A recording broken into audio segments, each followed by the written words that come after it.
السلام علیکم dear reader and listeners, romantic Urdu novels میں آپ کا ڈھیر سارا ویلکم۔ شدت یار بائی زویا علی شاہ کی نیکسٹ ایپیسوڈ لے کر حاضر ہوئی ہوں۔ اگر آپ نے ابھی تک میرے اس چینل کو سبسکرائب نہیں کیا جلدی سے سبسکرائب کر دیں، لائک اینڈ شیئر کریں اور اپنی رائے کامنٹ باکس میں لازمی دیجیے گا۔ اچھا، جو 10th ایپیسوڈ ہے اس میں ایڈیٹنگ کے ٹائم سے تھوڑی سی مسٹیک ہو گئی ہے۔ میں نے ریکارڈ تو کی تھی لیکن کچھ پارٹس جو ہیں اس کے وہ مسنگ ہو گئے ہیں، تو ری اپلوڈ کا سوچا ہے، پتہ نہیں اب ری اپلوڈ کرنی ہے یا نہیں کرنی، وہ آپ لوگ مجھے بتا دیں 10th ایپیسوڈ۔ اور پھر جس نے ریڈ کی تھی تھوڑا سا وہ ایک دفعہ ایک نظر گزار لیں ناول کو اپنے آنکھوں کے آگے سے، اس سے یہ ہوگا کہ آپ لوگوں کے پارٹس جو ہیں وہ مسنگ نہیں ہوں گے۔ وہ ایڈیٹنگ کے دوران ہو گیا، پھر میں بعد میں مجھے پتہ لگا، میں نے کہا وہ ویڈیو تو میں نے زیادہ ریکارڈ کی تھی لیکن یہاں تو بہت تھوڑی سی لگ رہی ہے، تو پھر وہ ری اپلوڈ کا آپشن ہے میرے پاس، اگر آپ کہتے ہیں تو میں وہ ری اپلوڈ کر دوں گی، ادروائز پھر گزارا کریں۔ چلیں جی، ویڈیو کو لائک نہیں کیا جلدی سے ابھی لائک کر دیں، پھر آپ لوگ بھول جاتے ہیں، اور چینل کو سبسکرائب نہیں کیا جلدی سے سبسکرائب کر دیں۔ میرا سیکنڈ چینل ہے اردو ناولس لائبریری، اس کو بھی جا کے سبسکرائب کریں۔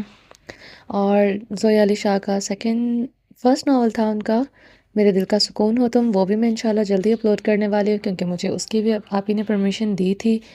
تو چلیں جی سٹارٹ کرتے ہیں۔ بولو بجی کی جان، مجھے امی کے گلے لگ کر عید ملنا ہے، انہیں پیار کرنا ہے، مگر آپ جانتے ہیں کہ وہ مجھ سے پیار کریں گی اور نہ سب کی طرح میرے ساتھ عید ملیں گی۔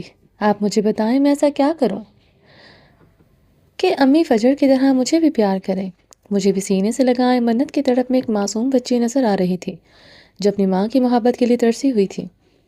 وجہ میں بہت کوشش کرتی ہوں کہ میں یہ سب نہ سوچوں، مگر یہ بات میرے ذہن میں جاتی ہی نہیں ہے۔ وہ بچوں کی طرح روتے ہوئے شکوہ کر رہی تھی، منت وقت کے ساتھ سب کچھ ٹھیک ہو جائے گا، تم جتنا سوچو گی اتنا ہی خود کو تکلیف دو گی۔ کچھ چیزیں ایسی ہی ہوتی ہیں جن کو وقت پر چھوڑ دیا جائے تو بہتر ہوتا ہے۔ وجدان کے پاس منت کے سوالوں کا کوئی جواب نہیں تھا۔ عافیہ چچی کا رویہ منت کے ساتھ وجدان سے چھپا ہوا نہیں تھا، اس لیے وہ اسے کن الفاظوں سے تسلی دیتا، یہ بات اسے خود بھی سمجھ نہیں آتی تھی۔ اور کتنا وقت وجی، بچپن سے جوانی آ گئی، جب سے آنکھ کھلی امی کا ایسا ہی رویہ دیکھا۔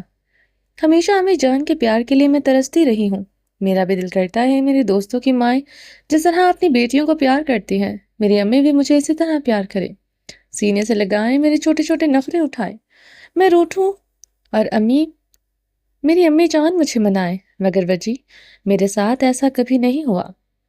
آپ کو پتا ہے کالج میں میری فرینڈز مجھے بتاتی تھی کہ جب وہ روٹ جاتی تھی تو ان کی ماما اپنی بیٹیوں کو کتنی محبت سے مناتی ہیں، ان کے نخرے اٹھاتی ہیں، انہیں کالج لینے آتی ہیں، مگر وجی مجھے کبھی امی سے ایسی محبت کیوں نہیں ملتی؟ امی ہمیشہ مجھے اچھوت کی بیماری کی طرح خود سے دور رکھتی ہیں، جیسے مجھے ہاتھ لگائیں گی تو یہ بیماری ان کو بھی لاحق ہو جائے گی۔ آپ نے کبھی غور سے نہیں دیکھا امی فجر سے کتنا پیار کرتی ہیں؟ فجر کو چھوڑو، امی حریہ اور زمل سے کتنا پیار کرتی ہیں، صرف میرے لیے ہی امی کے پاس پیار کیوں نہیں ہے؟ کیا میں اتنی بری ہوں؟ وہ وجدان کے مضبوط سینے پر سر ٹکائے ہچکیوں سے رو رہی تھی۔ کس نے کہا تم بری ہو؟ تم خود کو کبھی میری نظر سے تو دیکھو، تمہیں پتہ چلے کہ تم کتنی پیاری ہو، تم معصوم ہو، پیاری ہو، خوبصورت ہو اور چودھری وجدان برڈ کی محبت ہو۔ آج کے بعد یہ مت کہنا کہ تم بری ہو، تم بہت اچھی ہو۔ منت، صرف خود کو میری آنکھوں سے دیکھا کرو۔ اور اسے اپنے سینے سے لگائے کھڑا تھا۔ وجدان کے بس میں ہوتا تو وہ منت کی آنکھوں میں کبھی آنسو نہ آنے دیتا، مگر یہ آنسو صرف اس کی ماں ہی روک سکتی تھی، اور وہ منت سے کیوں نفرت کرتی تھی یہ بات تو وجدان خود نہیں جانتا تھا، تو ایسے میں وہ منت کو کیسے دلاسا دیتا؟ وجی، آپ امی کو سمجھائیں پلیز، ایک بار مجھے اپنے گلے لگا کر بہت سارا پیار کر لیں، میں سچ میں پھر ان کو تنگ نہیں کروں گی۔ وجی، آپ کی بات تو سب مانتے ہیں نا، پلیز آپ میرے لیے اتنا کر دیں۔ وہ وجدان کے سامنے ہاتھ جوڑے کھڑی تھی۔ وجدان نے اپنی زندگی میں آج تک خود کو اتنا کبھی بے بس محسوس نہیں کیا تھا جتنا وہ اس وقت خود کو بے بس محسوس کر رہا تھا۔ منت، آج کے بعد میرے سامنے ہاتھ مت جوڑنا، جان ہو تم میری، تمہارے یہ ہاتھ میرے سامنے جوڑنے کے لیے نہیں ہے، مجھ سے پیار کرنے کے لیے ہی ہے۔ تم ہر بات، ہر خواہش کا اظہار میرے ساتھ پورے حق سے کر سکتی ہو، اس لیے تمہیں ہاتھ جوڑنے کی ضرورت نہیں ہے۔ منت کے ہاتھوں کو پکڑ کر لبوں سے لگاتے ہوئے آنکھیں بند کیے کھڑا تھا۔ پلیز وجی، آپ جیسے کہیں گے میں ویسے کروں گی، بس ایک بار مجھے امی کے گلے لگ کر بہت سارا پیار لینے دیں، میں ہمیشہ آپ کی احسان مند رہوں گی۔ میری جان، میں پوری کوشش کروں گا، اور یہ پاگلوں والی بات مت کرو کہ تم میرے احسان مند رہو گے۔ وجدان پر تمہارا پورا حق ہے، اور تمہاری ہر خواہش کو پورا کرنا مجھ پر فرض ہے۔ نہیں وجی، کوشش نہیں، آج مجھے امی جان کے گلے لگ کر بہت سارا پیار لینا ہے۔ مجھے ایسا لگتا ہے کہ میں اس تڑپ میں مر جاؤں گی۔ منت، دوبارہ ایسے مت کہنا، خدا تمہیں میری عمر لگا دے، یہ مرنے کے بعد دوبارہ مت کرنا۔ وجدان کی سانسیں تمہیں دیکھ کر چلتی ہیں، کیا چاہتی ہو کہ میرا دل بند ہو جائے؟ وجدان کی شدید تڑپ دیکھ کر منت نے رشک بھری نظروں سے وجدان کے خوبصورت چہرے کو دیکھا تھا۔ کیسے یہ خوبصورت شہزادہ دیوانوں کی طرح اسے پیار کرتا تھا۔ کبھی کبھی تو منت ہی سوچتی تھی کہ کیا وہ اس قابل ہے کہ شہزادہ اسے یوں دیوانوں کی طرح چاہے۔ وہ خوبصورت تھا، انٹیلیجنٹ تھا، روبدار شخصیت کا مالک تھا۔ ہزاروں کی بھیڑ میں چلتا تو اس کی شخصیت سب سے الگ نظر آتی تھی۔ گھر میں ہر چھوٹا بڑا اس کی عزت کرتا اور اس کے ہر فیصلے کو مانتا تھا۔ ہزاروں لڑکیوں کا کرش تھا، اور وہی وجدان برک منت کو اپنی پلکوں پر بٹھا کر رکھتا تھا۔ سوری، آئندہ نہیں کہوں گی۔ وجدان کی آنکھوں میں منت کے بولے ہوئے الفاظوں کا درد دیکھ کر منت نے ایڑیاں زمین میں اٹھاتے ہوئے لب اس کے گال پر رکھ کر مداوا کرنا چاہا تھا۔ وجدان کے لب مسکرائے تھے، منت اس کی چھوٹی سی ہمت دکھانے پر۔ واجے، آج تو میرے یار نے دل خوش کر دیا ہے۔ منت جو وجدان کے گال سے کس کرتے ہوئے پلکیں جھکا کر کھڑی تھی، اس کی تھوڑی پر ہاتھ رکھتے ہوئے وجدان نے بڑے پیار سے دیکھا۔ منت، مجھے کچھ وقت دو، میں چچی جان کو بالکل ٹھیک کر دوں گا، مگر اس کے لیے مجھے اس جڑ تک پہنچنا ہوگا، کیونکہ چچی جان کوئی عام عورت نہیں، وہ ماں ہے۔ تو تمہاری آخر کچھ تو ایسا ہے جو ان کو بھی تکلیف دیتا ہے، جس کی وجہ سے وہ تم سے نفرت کرتی ہیں۔ مجھے آپ نے جو بھی کرنا ہے کر لیں، بس مجھ سے وعدہ کریں کہ آپ امی کے دل میں میرے لیے محبت ڈال دیں گے۔ امی مجھے بھی فجر کی طرح پیار کرے گی۔ میری جان، تم سے بولا ہوا ہر لفظ تم وعدہ ہی سمجھا کرو، کیونکہ وجدان تم سے کی ہوئی باتوں کو وعدہ سمجھ کر ہی نبھاتا ہے۔ بہت جلد میں چچی جان کو بالکل ٹھیک کر دوں گا، مگر آج کے بعد تم نے اپنی آنکھوں میں آنسو نہیں لانے، بہادری کے ساتھ میرے ساتھ کھڑے رہنا ہے، تبھی میں اس بات کی جڑ تک پہنچ سکوں گا۔ جی۔ ٹھک ٹھک ٹھک۔ کون؟ وجدان بھائی، میں بیچارہ ازلان ہوں۔ دروازہ کھٹکنے پر وجدان کی آواز پر ازلان کی کھی کھی کرتی ہوئی آواز آئی تھی۔ ہاں جی، بیچارے ازلان کو کیا چاہیے؟ وجدان ہنستے ہوئے منت سے دور ہوا۔ منت بھی ہنس رہی تھی ازلان کے بیچارے کہنے والی بات پر۔ بیچارہ ازلان اپنے بھائی کو عید کی نماز پڑھنے کے لیے لینے آیا ہے۔ اگر آپ کو اپنی بیوی کے پلوں سے نکلنے کی اجازت مل گئی ہو تو ذرا ہم عید کی نماز پڑھ لیں۔ ڈرامے باز، منہ بند کرو اپنا اور اندر آ جاؤ۔ وجدان نے ذرا سی اسمائل پاس کرتے ہوئے اسے اندر آنے کو کہا تھا، اور ازلان دھاڑ سے دروازہ کھول کر اندر آ چکا تھا۔ وہ بالکل وجدان کے ساتھ کا سیم سوٹ پہنے کھڑا تھا۔ ایسے سالوں سے ہوتا آ رہا تھا کہ ان دونوں شہزادوں کی امی دونوں کے لیے عید پر ایک جیسے ہی کپڑے بنواتی تھی، اور آج بھی ازلان اور وجدان اپنی ماں کی پسند کے ہی کپڑے عید پر پہنتے تھے۔ آج بھی اس گھر کے تمام مرد ایک ساتھ عید نماز پڑھنے جاتے تھے، داجی سے لے کر ان کے بیٹے آصف برک اور ریاض برک، ان کے دونوں پوتے چودھری ازلان برک اور چودھری وجدان برک، سب تیار ہو کر ایک ساتھ عیدگاہ میں عید نماز ادا کر کے واپسی پر گاؤں کے ہر فرد کو ملتے ہوئے گھر تک پہنچے۔ اس حویلی کے لوگوں میں غرور نام کی کوئی چیز نہیں تھی۔ آج بھی غریب کسان جو محبت سے ان کو ملنا چاہتے تھے، ان کو ملے بغیر اس گھر کے مرد گھر میں قدم نہیں رکھتے تھے۔ اب بولو، کیا بک رہے تھے؟ تیار ہو رہا ہوں، دیکھو کون سا بیوی کے پلوں میں بندھا ہوا ہوں۔ تم باہر کھڑے ہو کر اونچی آواز میں بک بک کر رہے تھے۔ خود پر پرفیوم چھڑکتے ہوئے وجدان نے سیریس انداز میں کہا تھا۔ روم سے باہر وجدان ایسے ہی رہتا تھا۔ روم کے اندر جو منت کے سامنے وجدان ہوتا تھا، اسے باہر کے لوگ نہیں جانتے تھے۔ یہ رنگ صرف منت کے سامنے ہی وہ ظاہر کرتا تھا۔ اس وقت بھی وہ سیریس ہو کر تیار ہونے لگا تھا۔ کچھ نہیں بھائی، میں نے تو سوچا کہ ہماری پیاری منت بھابھی آپ کو تیار کر رہی ہوں گی اور آپ شرمائے ہوئے آئینے کے سامنے کھڑے ہوں گے، وغیرہ وغیرہ۔ وہ صوفے پر براجمان ہوتے ہوئے مرر کے سامنے کھڑے وجدان کی ٹانگ کھینچ رہا تھا۔ تم اپنے فضول خیالات اپنے پاس رکھا کرو اور اپنے چھوٹے سے دماغ کو صرف وکالت کی حد تک استعمال کیا کرو۔ بھائی، اب اتنا سیریس ہونے کی ضرورت نہیں۔ اب ہماری منت بہنا اور آپ کے بیچ کا پیار تو گھر کے بچے بچے ملازمین تک کو پتا ہے، تو میں تو آپ کا جڑواں بھائی ہوں، میں کیسے اس بات سے بے خبر رہ سکتا ہوں؟ تو کیا اپنی بیوی سے پیار کرنا جرم ہے؟ نہیں، صدقہ جاریہ ہے، ثواب کا کام ہے، کرنا چاہیے۔ وجدان کے چہرے کو شرم سے لال ہوتے دیکھ کر اسے بڑا مزہ آ رہا تھا۔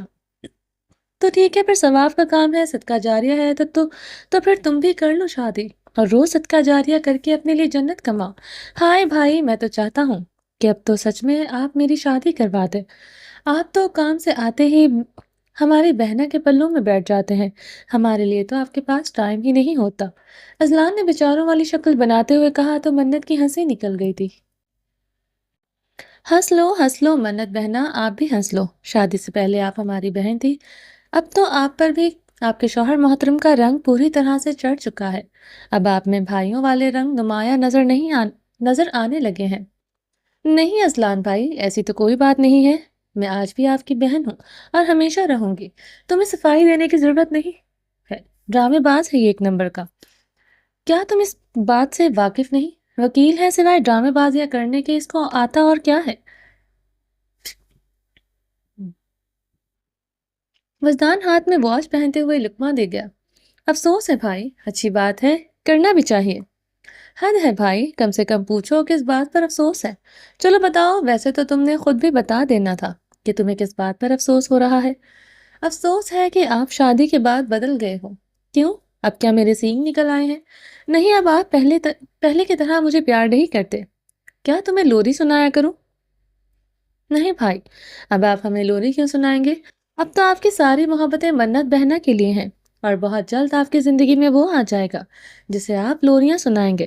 شٹ اپ، چلو میرے ساتھ، عید نماز کے لیے دیر ہو رہی ہے۔ وجدان اپنی شرم کو چھپاتے ہوئے بول کر روم سے باہر نکل گیا۔ کیا کھلاتی ہو اپنے شوہر نامراد کو؟ ہر وقت سپاٹ اور زہریلے ہی رہتے ہیں۔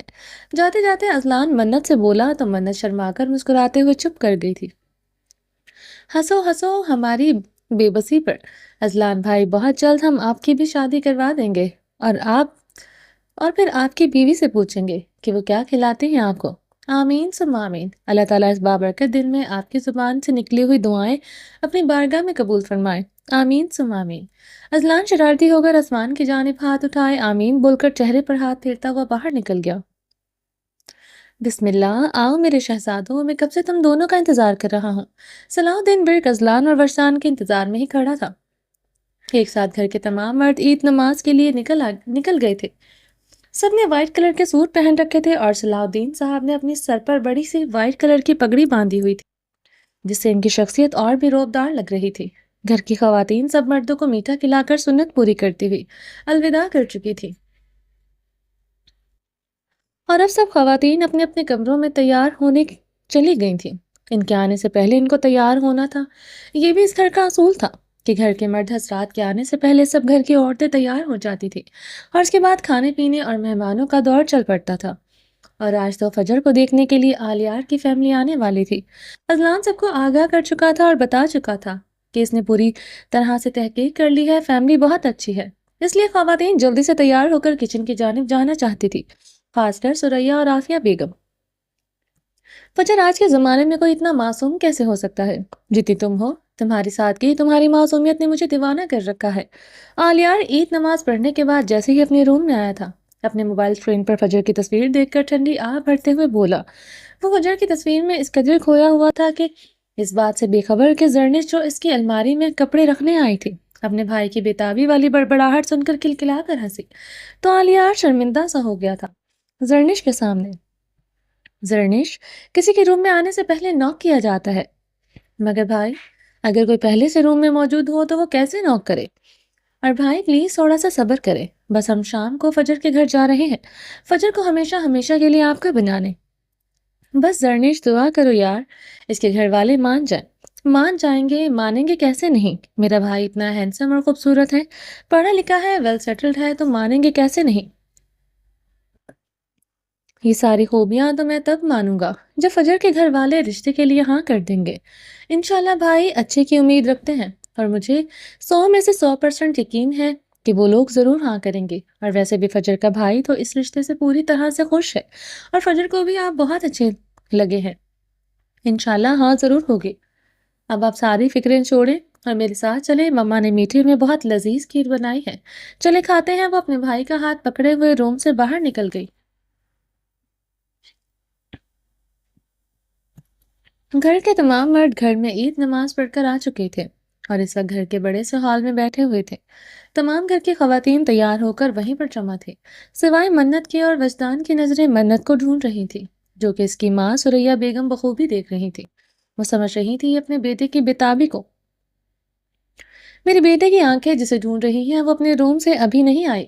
میری بہو کا لائنر خراب ہو گیا تھا جس کی وجہ سے اسے دوبارہ میک اپ خراب ہو گیا تھا۔ بیٹا خالی نظروں سے مت دیکھو اور جاؤ جا کر میری بہو سے مل لو، سریا بیگم اپنے بیٹے کے پاس آ کر سرگوشی میں بولی، تو وجدان نے ہنستے ہوئے شرما کر نظریں چکا لی۔ وہ خوبصورت شہزادہ ہنستا ہوا اس قدر خوبصورت لگ رہا تھا کہ اس کی ماں نے ماشاءاللہ پڑھتے ہوئے اس کی بلائیں لی۔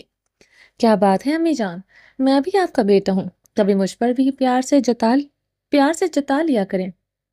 ہمیشہ کی طرح ازلان کے بیچ میں اپنی ٹانگ گھسانا لازم سمجھا تھا۔ جی میری جان، میرا بچہ، میں نے کب کہا کہ تم میرے بیٹے نہیں ہو، اور کہاں میں نے پیار میں کمی رکھی ہے؟ سریا بیگم ازلان کے پاس جا کر پیار سے اپنے بیٹے کا ماتھا چومتے ہوئے بولی، نہیں، پیار تو آپ صرف وجدان بھائی سے کرتی ہیں، مجھے تو بس خیرات میں تھوڑا بہت پیار مل جاتا ہے۔ وہ بیچاری سے شکل بنا کر بیٹھا تھا۔ ایسے نہیں کہتے، بدتمیز، جان ہو تم دونوں میری، ایک سے بڑھ کر ایک ہو۔ سب لوگ اس پیاری سی نوک جھوک پر مسکرا دیے تھے، جبکہ وجدان موقع دیکھ کر وہاں سے غائب ہو چکا تھا۔ اسے تو منت کو دیکھنا تھا، جس کو دیکھے بنا تو اس کی عید مکمل تھی۔ نہ دل کا سکون۔ شدت یار کی طرف کیسی ہوتی ہے، یہ تو کوئی وجدان میرے سے پوچھتا۔ وجدان جیسے ہی دروازہ کھول کر روم کے اندر داخل ہوا، اس کی نظریں مرر کے سامنے کھڑی ہوئی منت پر پڑی تو وہ پلکیں چپکانا بھول گیا تھا۔ منت اس قدر حسین لگ رہی تھی کہ وجدان سٹل ہو گیا۔ وجدان اس کے لیے جو شاپنگ کر کے لایا تھا، منت نے وہی ڈریس پہن رکھی تھی، مسٹرڈ کلر کے پیروں کو چھوتی ہوئی فراک پہنی، فل آستین کے آگے ریڈ کلر کے گلاب کے گجرے پہنے ہوئے کھڑی تھی۔ بال آبشار کی طرح کمر پر بکھرے ہوئے تھے۔ منت بہت کم بال کھلے چھوڑتی تھی، زیادہ تر اس کے بال کیچر میں قید ہوتے تھے۔ آج کھلے بالوں میں وہ بے حد حسین لگ رہی تھی۔ موٹی موٹی آنکھوں پر لائنر کی دھار اور گھنی پلکوں پر لگے ہوئے مسکارے نے اس کی خوبصورتی میں چار چاند لگائے رکھے تھے۔ ہونٹوں پر ڈیپ ریڈ کلر کے شیڈ کی لگی ہوئی لپسٹک دیکھ کر وجدان کی دھڑکنیں تیز ہونے لگی تھی۔ کانوں میں جھولتی ہوئی گولڈ کی پلین بالیاں وجدان کی تو نظریں ہی نہیں ہٹ رہی تھی۔ دروازے کو بند کرتے ہوئے اس کے قدم منت کی جانب بڑھنے لگے تھے۔ منت تو پہلے سے ہی بے قرار کھڑی تھی، وجدان کو یہ دکھانے کے لیے کہ وہ تیار ہو کر کیسی لگ رہی ہے۔ اب منت کو کیا پتا تھا جو اس کی سادگی میں اس پر فدا رہتا ہے، اسے اس قدر تیار ہو کر حسین لگتے دیکھ اس پر کیا گزرے۔ وجی میں کیسی لگ رہی ہوں؟ اس کی جانب رخ کرتے ہوئے بڑی بےتابی سے پوچھ رہی تھی۔ قیامت لگ رہی ہو، تمہیں میری حالت دیکھ کر اندازہ نہیں ہو رہا کہ تم کیسی لگ رہی ہو؟ کیوں عید والے دن اپنے غریب شوہر پر بجلیاں گرا کر اس کی جان لینا چاہتی ہو؟ اس کی نازک سی کمر پر ہاتھ رکھتے ہوئے جھٹکا دے کر اسے اپنے قریب کر چکا تھا۔ مجھے پلیز آج کچھ مت کیجیے گا، میرا میک اپ خراب ہو جائے گا، پہلے یہ اتنی مشکل سے ٹھیک کیا ہے۔ وجدان جس کی ہری نظروں سے اس کی پنکھڑیوں کو دیکھ رہا تھا، وہ سمجھ چکی تھی کہ اس کا نیلی آنکھوں والا خوبصورت شہزادہ بہک چکا ہے، اور جب بھی وجدان کی ٹون خراب ہوتی، اس کی آنکھیں پہلے ہی منت کو آگاہ کر دیتی تھی۔ شش، تمہارا میک اپ میرے جذباتوں سے زیادہ قیمتی نہیں ہے منت، تم جانتی ہو تمہاری قربت میرا سکون ہے، میں دیوانہ ہوں تمہارے حسن کا، تمہاری قربت کا، میرے محبت کے لمحوں میں رکاوٹ مت پیدا کیا کرو۔ صرف ایک یہی بات ہے جس پر میں کوئی کمپرومائز نہیں کروں گا۔ وجدان کی آواز کا بھاری پن بتا رہا تھا کہ بلو آئیز والا خوبصورت شہزادہ پوری طرح سے بہک چکا ہے۔ عید مبارک یار وجدان، منت کو اپنے گلے لگا کر مضبوط بازوں کے حصار میں قید کرتے ہوئے اس کے ماتھے پر لب رکھ کر محبت سے چوم لیا۔ مجھے آپ کو بھی عید مبارک میری عیدی نے۔ جی جناب، عیدی تو میں ضرور دوں گا، کہ مگر پہلے مجھے تم سے عیدی وصول کرنی ہے۔ اس کے سر کے پیچھے ہاتھ رکھتے ہوئے نرمی سے ہونٹ اس کی پنکھڑیوں پر رکھ کر قید کیا۔ آنکھیں بند کیے پنکھڑیوں سے نمی چراتے ہوئے ہاتھ نے بے باکی دھڑکنوں پر دکھائی تو منت سسک اٹھی تھی۔ کتنی دیر وہ پنکھڑیاں قید کی اپنی تشتگی مٹاتا رہا۔ منت، مجھے روک لو، قسم سے تمہارا میک اپ خراب کرنے کا میرا پورا موڈ ہو رہا ہے۔ وہ پیچھے ہوتے ہوئے مسکرا کر اس کے چہرے کی جانب دیکھ رہا تھا۔ وجدان کے بلو آئز میں خماری کے رنگ صاف نظر آ رہے تھے، جس سے اس کی خوبصورتی کو اور بھی چار چاند لگ گئے تھے۔ بلو آئز میں خماری سے پڑتے ہوئے لال ڈورے دیکھ کر منت مسکرائی تھی۔ وجی، آپ میں صبر نہیں ہے نا؟ نہیں، بالکل بھی نہیں، اور میں صبر کرنا ابھی نہیں چاہتا ہوں۔ کیوں کروں صبر جب اتنی خوبصورت بیوی میرے پاس ہے؟ کمر پر دباؤ بڑھاتے ہوئے اسے خود میں سمائے کھڑا تھا۔ ٹھیک ہے، مت کریں صبر، مگر مجھے میری عیدی دے۔ اور وہ گجروں والے دونوں ہاتھ اس کے کندھوں پر رکھتے ہوئے بڑی ادا سے بولی تھی۔ اپنی پاکٹ سے والٹ نکالتے ہوئے وجدان اس کی ہتھیلی پکڑ کر چومتے ہوئے اس کے ہاتھ پر رکھ چکا تھا۔ یہ کیا، پورا والٹ کیوں دیا مجھے؟ میری عیدی دیں۔ والٹ آپ کے ہاتھ میں ہے، جتنی چاہیے نکال لیجیے۔ پکا؟ جی بالکل پکا۔ منت نے والٹ کھول کر 5,000 کے انگنت نوٹ لے لیے تھے۔ وجدان کے گال پر لب رکھتے ہوئے خوشی سے چہک اٹھی تھی۔ بس اور نہیں چاہیے؟ نہیں یار، اور لے لو، مگر کس کی جگہ چینج کر دو، مجھے یہاں پر چاہیے۔ اپنے ہونٹوں پر انگلی رکھتے ہوئے شرارتی ہو کر بولا، جتنا ملا ہے اس پر ہی خوش ہو جائے۔ چلو ٹھیک ہے، اگر مجھے نیچے جانے کی جلدی نہ ہوتی تو تمہیں صبر کا مطلب بہت اچھی طرح سمجھاتا، مگر اس وقت مجبوری ہے کہ گھر والے انتظار کر رہے ہیں، ہمیں نیچے جانا ہے، ورنہ اذلان پھر بیچاری شکل بنا کر اوپر آ جائے گا۔ دونوں اذلان کی بات پر ہنس دیے تھے۔ اب نیچے چلو، مجھے جا کر حریہ اور فجر کو بھی عیدی دینی ہے، اور اس کے بعد پھپھو کے گھر جانا ہے۔ اس کے کمر میں ہاتھ ڈالتے ہوئے اس کے روم سے باہر لے جا رہا تھا۔ نظریں ابھی اس کے چہرے پر مرکوز تھیں۔ اذلان بھائی آرام سے، میری عیدی دے، کنجوسیاں مت دکھایا کریں، وکیل بن گئے ہیں، اتنے پیسے کماتے ہیں، پھر بھی آپ کنجوسیاں ختم نہیں ہوتی۔ وجدان بھائی سے کچھ سیکھیں، جو ہمیں ہمیشہ ہر عید پر ہماری مرضی سے عیدی دیتے ہیں۔ وجدان اور منت جیسے ہی ہال میں داخل ہوئے تو حریہ کی چیختے ہوئے آواز سن کر وجدان اور منت دونوں مسکرا دیے۔ وہ جانتے تھے کہ اس وقت اذلان اور حریہ میں ہر عید کی طرح بحث ہو رہی ہے۔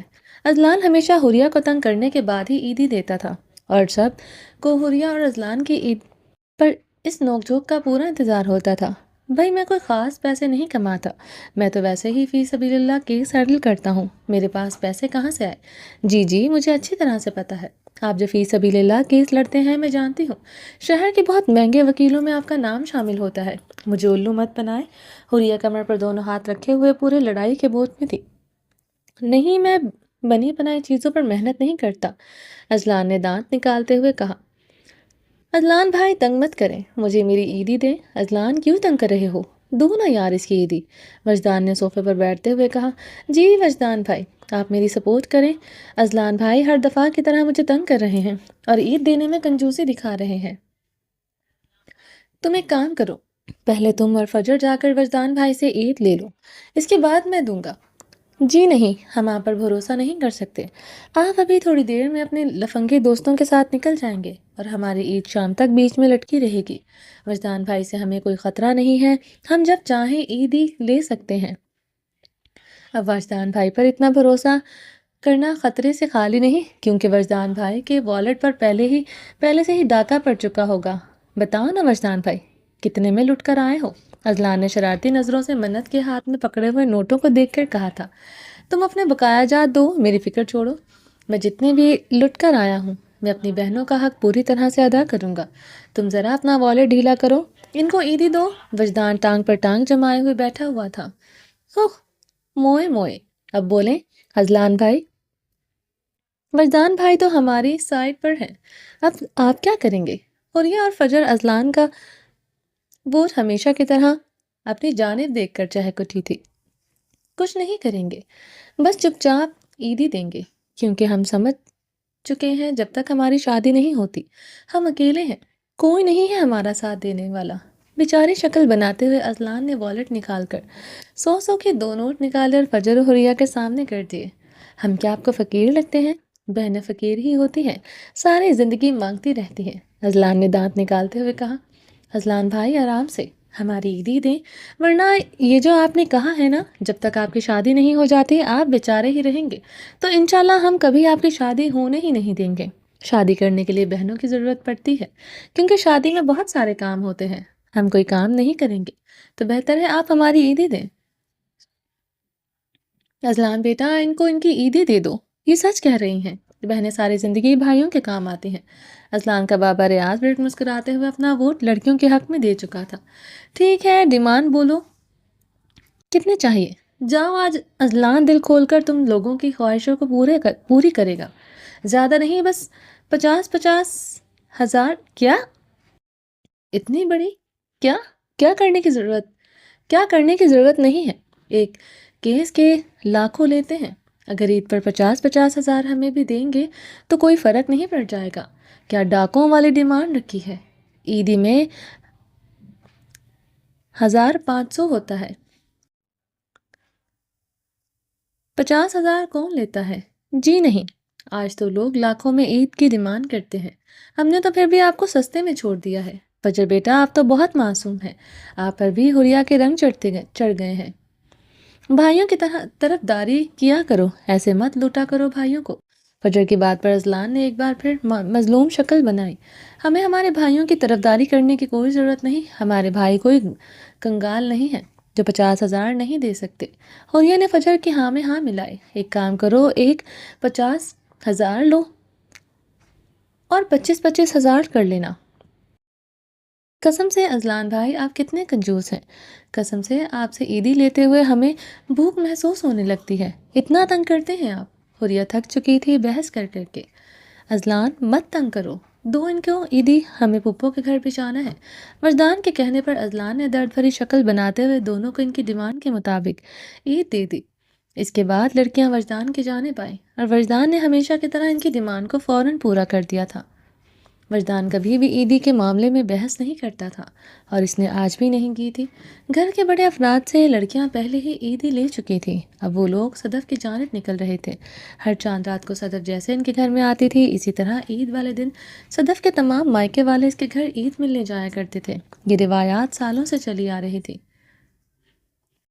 حریہ آج پہلی بار عید والے دن پھپھو کے گھر بالکل بھی نہیں جانا چاہتی تھی، کیونکہ وہاں پر بلاش بھی ہوگا، یہ سوچ کر ہی اس کے رونگٹے کھڑے ہو گئے تھے۔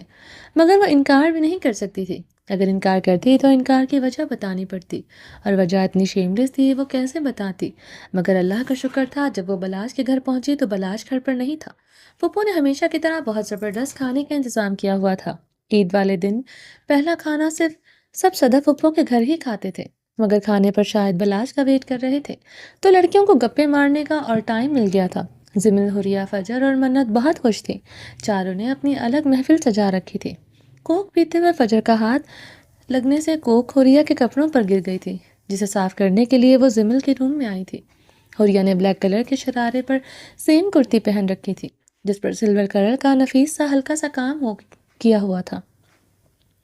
بڑے سے دوپٹے کے ساتھ کانوں میں میچنگ بڑے بڑے جھمکے پہن رکھے تھے۔ نفاست سے کیے ہوئے میک اپ میں وہ بہت حسین لگ رہی تھی۔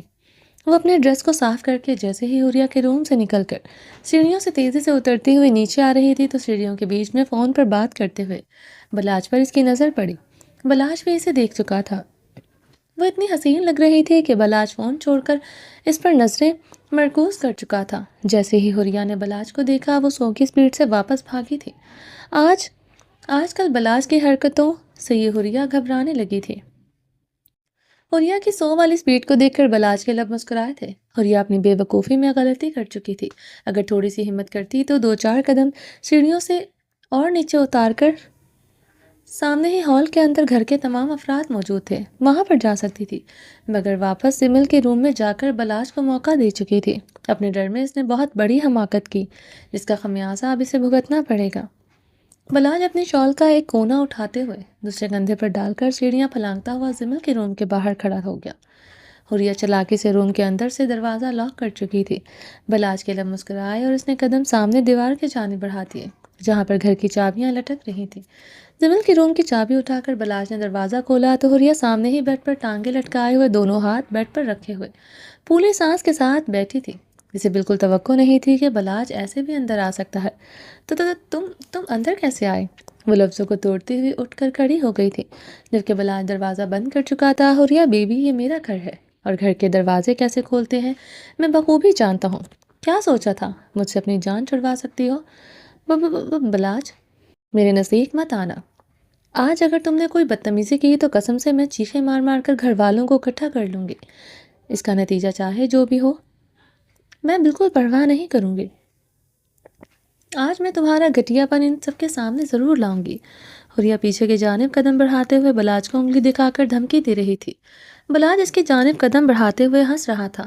حریہ کی دھمکی کا اس پر ذرا برابر بھی اثر نہیں تھا. ٹھیک ہے، چیخو. میں تو کہتا ہوں ابھی سے چیخنا شروع کر دو. اچھا ہے، عید والے دن سب کو زبردست رومانٹک سین دیکھنے کو مل جائے گا، اور تمہارے بھائی تو دیکھ کر بہت خوش ہوں گے اور کہیں گے کہ واہ کیا زبردست رومانٹک سین ہے. بلاش، تمہیں پتہ ہے تم انتہائی گھٹیا انسان ہو. تمہیں شرم نہیں آتی اتنے گھٹیا الفاظ بولتے ہوئے؟ اور یہ پیچھے ہوتی ہوئی الماری سے جا لگی تھی. کل والا سین بھول گئی ہو؟ کل بھی تم نے مجھے گھٹیا کہا تھا. تم کیوں جان بوجھ کر میرے منہ لگنا چاہتی ہو؟ مجھے تو لگتا ہے کہ تم مجھے جان بوجھ کر رکساتی ہو تاکہ میں تمہاری ہاٹنس کا فائدہ اٹھاؤں. کیا بات ہے، دل آ گیا مجھ پر. حلیہ کے دونوں اطراف میں ہاتھ رکھے ہوئے راہ فرار روکے ہوئے کھڑا تھا. ابھی میرے اتنے برے دن نہیں آئے ہیں کہ میرا دل تم پر آ جائے. پوری دنیا کے آگے اگر تم آخری مرد بھی ہو تب بھی تم میرے لیے ناپسند ہی رہو گے. اور ہٹو، چھوڑو میرا راستہ. Same to you. میری بھی تمہارے بارے میں یہی رائے ہے کہ تم اگر دنیا کی آخری لڑکی بھی ہو تب بھی میں تمہیں پسند نہیں کروں گا. ہاں تو پھر کیوں یہ نکاح والا ڈرامہ رچایا تم نے؟ ہاں، یہ نکاح تو میں نے تمہیں ذلیل کرنے کے لیے کیا ہے، اور دیکھو میں یہ کام کتنا پرفیکٹ کرتا ہوں. پیچھے ہٹو، اگر کوئی بےہودگی دکھائی تو بلاج میں تمہاری جان لے لوں گی. بلاج کو چہرے پر جھکتے دیکھ کر حریہ نے اس کے سینے پر ہاتھ رکھتے ہوئے دھکا دے کر اسے پیچھے کیا تھا. میں تو دکھاؤں گا بےہودگی دکھانے کا سرٹیفکیٹ ہے میرے پاس. وہ تیزی سے اس کے پیچھے بھاگا تو حریہ نے اسے دھکا دیتے ہوئے بیڈ پر گرا دیا اور چلاکی سے دروازہ کھول کر فرار ہو چکی تھی. حریہ رانی، تمہیں لگتا ہے کہ تم مجھے چکمہ دے کر گئی ہو؟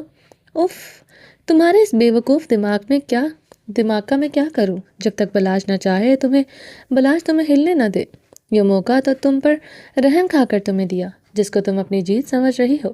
وہ میری دی ہوئی بھیک ہے. وہ منہ میں بڑبڑاتے ہوئے روم سے باہر نکل کر ہال کی جانب جا رہا تھا. یہ رشتہ دے کر آپ نے ہم پر احسان کیا ہے. فجر ہمیشہ ہمارے لیے زرنش کی طرح ہی رہی ہے. عالیہ کی ماں بہت خوشی سے بول رہی تھی. وہ بہت خوش تھی اپنی بیٹی کی خوشی کو اپنی جھولی میں لے کر. یہ ہماری بہو نہیں، بیٹی بن کر رہے گی. عالیہ کے گھر والے رشتہ لینے آئے تو گھر والوں کو عالیہ کا رشتہ بہت پسند آیا. عالیہ کی فیملی بہت سلجھی ہوئی تھی. عالیہ خوبصورت تھا، ہینڈسم تھا، پڑھا لکھا تھا اور اپنا بزنس بھی سیٹ کر چکا تھا. اپنے باپ کے پاس سرکاری جج کی پوسٹ تھی. اس کے باپ کے پاس سرکاری جج کی پوسٹ تھی اور اذلان ان کا پوری طرح سے بایو ڈیٹا نکال چکا تھا، اس لیے انکار کی کوئی وجہ نہیں تھی. مٹھائی کھلائی جا رہی تھی. فجر اور عالیار کا رشتہ طے ہو چکا تھا. سب بہت خوش تھے اور عالیار کی تو خوشی کی انتہا نہیں تھی کہ فجر کو اس کے نام لکھ دیا گیا ہے. سب اس بات سے بے خبر تھے کہ ان کے بیچ کوئی ایسا تھا جو اس پوری خوشی کے موقع کی ویڈیو بنا کر براق تک پہنچا رہا تھا، اور براق کے غصے کی انتہا نہیں تھی. اب براق کا غصہ کیا قیامت لے کر آئے گا. فجر کی زندگی کو کس عذاب سے گزارنا پڑے گا یہ اس وقت یہاں پر بیٹھے ہوئے کسی شخص کو بھی نہیں پتا تھا. یہاں تک کہ فجر بھی نہیں جانتی تھی کہ طوفان دیواریں توڑ کر نکل چکا ہے. فجر کی ہنستی کھیلتی زندگی میں آگ لگنے والی تھی. گھر کا نظام درم برہم ہونے والا تھا. براق نام کا طوفان اس گھر کی دیواریں تک ہلا کر رکھ دے گا. جہاں تک آج خوشیوں کے بسیرے تھے وقت ایک بار وہاں پر ماتم کا ماحول بنا دے گا. عالیار کی نظر سامنے بیٹھی ہوئی فجر پر تھی اور سات سمندر پار بیٹھا ہوا براق بارود کی طرح پھٹنے کو تھا. غلط فہمیوں میں رشتوں کو فنا ہوتے دیکھا ہے. کبھی کبھی زندگی میں ایسا مقام بھی آ جاتا ہے جہاں محبت ہونے کے باوجود بھی انتقام کی آگ میں فجر جیسی معصوموں کو فنا ہونا پڑتا ہے. فجر واش روم سے فریش ہو کر جیسے ہی نکلی اس کے فون پر ان نون نمبر سے کال آ رہی تھی. جیسے ہی فجر نے فون آن کر کے ہیلو کہا، کوئی خاموشی سے بات سن رہا تھا.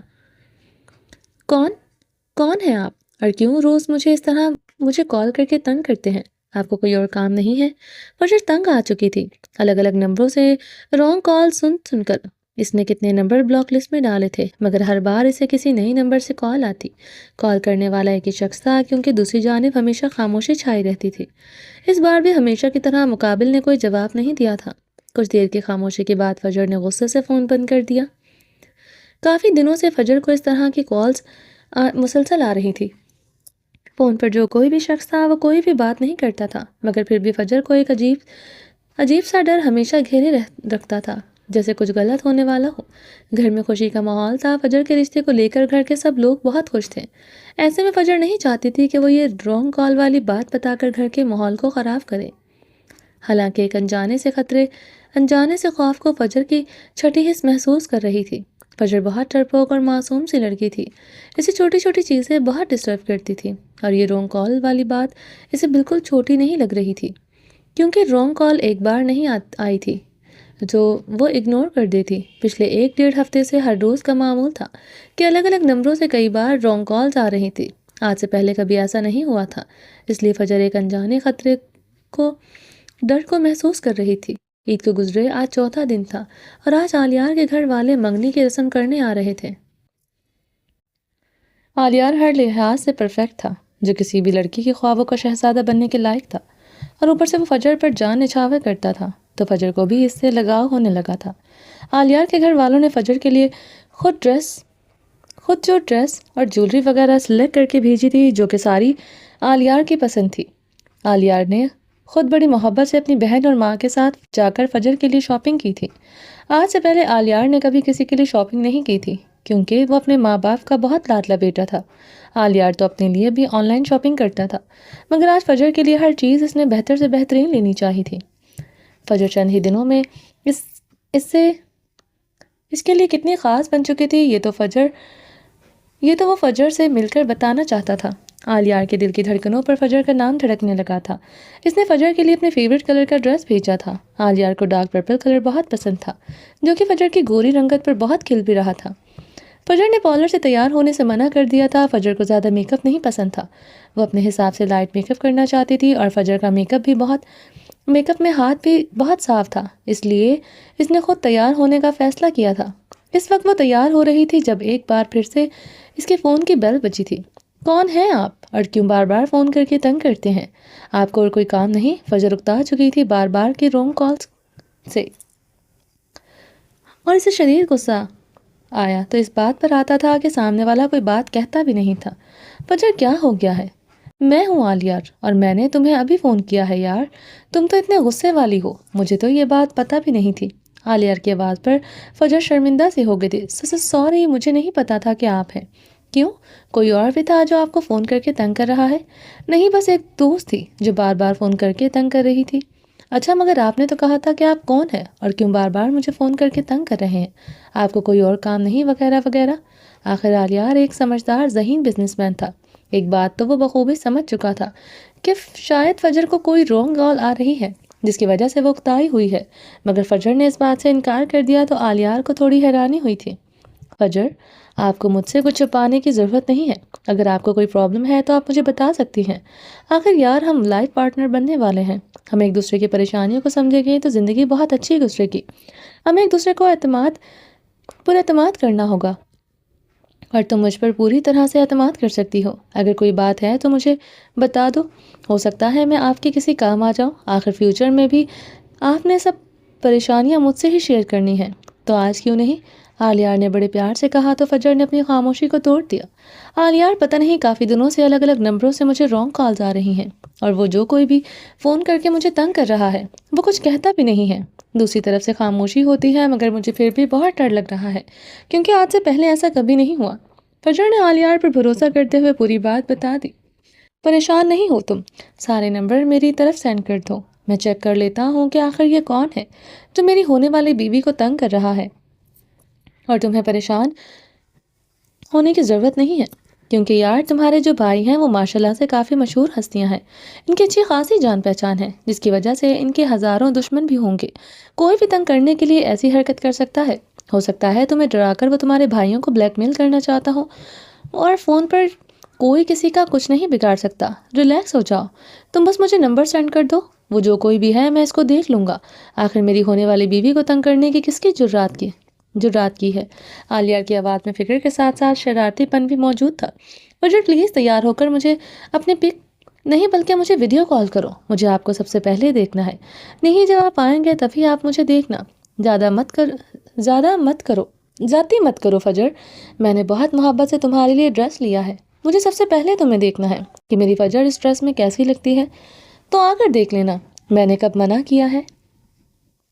مگر اس سے پہلے تو تمہیں سب دیکھ چکے ہوں گے، مجھے تمہیں سب سے پہلے دیکھنا ہے۔ ٹھیک ہے، پک بھیج دوں گی۔ نہیں پک نہیں، مجھے ویڈیو کال پر تمہیں دیکھنا ہے۔ جی نہیں، میں ویڈیو کال نہیں کروں گی۔ سوچ لو فجر، اب تو تمہیں میرے پاس ہی آنا ہے۔ جتنا تنگ کرو گی میں بھی اتنا ہی تنگ کروں گا۔ جب آپ کا وقت آئے گا آپ نے جو کرنا ہے کر لیجیے گا، میں آپ کو ویڈیو کال نہیں کروں گی، ٹھیک ہے؟ ضدی لڑکی، پک ہی بھیج دینا، مگر یاد رکھنا اپنی بات کو آلیار کبھی نہیں بھولتا۔ ٹھیک ہے، یاد رکھوں گی، مگر ابھی فون بند کریں، مجھے تیار ہونا ہے۔ فجر نے شرما کر ہنستے ہوئے فون بند کر دیا تھا۔ فجر تیار ہو کر بہت خوبصورت لگ رہی تھی۔ ڈارک پرپل کلر کی میکسی میں وہ ایک معصوم سی پری لگ رہی تھی۔ اس کا کھلتا ہوا گورا رنگ اور جھکی ہوئی پلکیں اسے معصومیت کی مورت بنا رہی تھی۔ آلیار کی فیملی آ چکی تھی۔ آلیار کی تو نظر ہی نہیں ہٹ رہی تھی فجر سے۔ آلیار ایک ٹک باندھے فجر کو دیکھتے جا رہا تھا، بنا ارد گرد کی پرواہ کیے۔ بلاج کی پوری فیملی بھی اس وقت منگنی کی رسم میں موجود تھی۔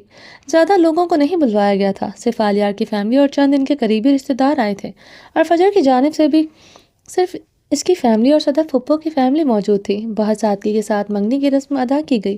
آلیار کے گھر والے کافی اوپن مائنڈڈ لوگ تھے، جبکہ فجر کی فیملی آج بھی نکاح سے پہلے لڑکے کا انگوٹھی پہنانا مناسب سمجھتے تھے۔ اس لیے صلاح الدین صاحب نے پہلے ہی کہہ دیا تھا کہ انگوٹھی یا تو نکاح کے بعد پہنا دیں گے یا پھر انگوٹھی لڑکے کی والدہ پہنائے گی، تو ان لوگوں نے بھی زیادہ ضد نہیں کی تھی۔ آلیار نے اپنی ماں سے کہہ کر فجر کو انگوٹھی پہنا دی، اور اس طرح منگنی کی خوبصورت چھوٹی سی رسم ادا کرتے ہوئے فجر آلیار کے ساتھ منسلک کر دی گئی۔ اس کے بعد کھانے کا سلسلہ شروع ہوا۔ کھانا کھانے کے بعد اب آلیار کی فیملی کو الوداع کہنے کا وقت آ چکا تھا۔ آلیار کا بہت دل تھا کہ وہ فجر کو مل کر جائے، مگر اسے کوئی ایسا موقع دستیاب نہیں ہو سکا تھا۔ وہ اسے مناسب بھی نہیں لگا تھا کہ وہ کہتا ہے کہ اسے فجر سے ملنا ہے۔ وہ جانتا تھا کہ کل فجر کالج جائے گی، اور وہ پورا ارادہ کر کے جا رہا تھا کہ زرنش کو لینے جب جائے گا تو ساتھ میں فجر کو بھی کچھ دیر کے لیے اپنے گھر لے کر آئے گا، تاکہ وہ فجر سے اپنے دل کی باتیں کر سکے، اور اس کے لیے اسے اذلان کا ساتھ چاہیے تھا۔ وہ جانتا تھا کہ اذلان ہی وہ بندہ ہے جو اسے فجر تک رسائی حاصل کروا سکتا ہے۔ دل میں مضبوط ارادہ لیے آلیار اور اس کی فیملی خوشی خوشی منگنی کر کے چلے گئے تھے۔ آلیار کی والدہ بار بار فجر کے صدقے وارش آ رہی تھی۔ زرنش کی تو فجر کے ساتھ باتیں ہی نہیں ختم ہو رہی تھیں۔ اسے یقین نہیں آ رہا تھا کہ اس کی سب سے پیاری دوست، اس کی بیسٹ فرینڈ، اس کی بھابھی بن چکی ہے۔ ان کے جانے کے بعد عافیہ بیگم فجر کو بار بار گلے لگا کر اس کا ماتھا چوم رہی تھی، اور یہی چیز پاس بیٹھی ہوئی منت کو بہت تکلیف دے رہی تھی۔ منت کی آنکھوں میں آنسو بھر آئے تھے۔ ایسا نہیں تھا کہ وہ فجر سے جیلس ہوتی تھی، بس اس کا دل یہ سوچ کر بہت تکلیف میں تھا، کیونکہ اس کے نصیب میں ایسا پیار نہیں۔ وہ جھٹکے سے وہاں سے اٹھتی اور بھاگتی ہوئی سیڑھیوں پر چڑھتے ہوئے اپنے روم میں چلی گئی۔ وجدان دور کھڑا ہوا یہ سب کچھ دیکھ رہا تھا۔